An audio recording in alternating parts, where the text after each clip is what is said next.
बिस्मिल्लाहिर्रहमानिर्रहीम। अस्सलामुअलैकुम। आप देख रहे हैं 1 by 1 news HD।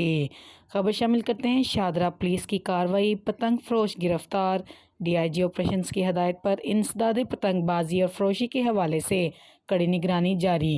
Shahdara police ने दौरान कार्रवाई चिंची रिक्शे में सवार मुलजिम को चेक किया।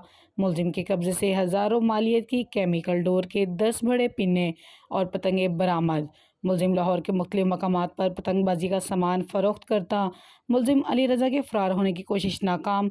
पुलिस ने मुकदमा दर्ज कर लिया। SP सिटी इखलाकुल्लाह ताड़ का कहना है कि इंसदाद पतंग फरोशी और साजी के हवाले से कड़ी निगरानी की जा रही है। एक बार फिर आपको लिए चलते हैं। शादरा पुलिस की कार्रवाई, पतंग फरोश गिरफ्तार। DIG ऑपरेशंस की हदायत पर इंसदाद पतंगबाजी और फरोशी के हवाले से कड़ी निगरानी जारी है। मज़ीद ऐसी खबरों से बाखबर रहने के लिए देखते रहिएगा चैनल 1 बाई 1 न्यूज़ HD।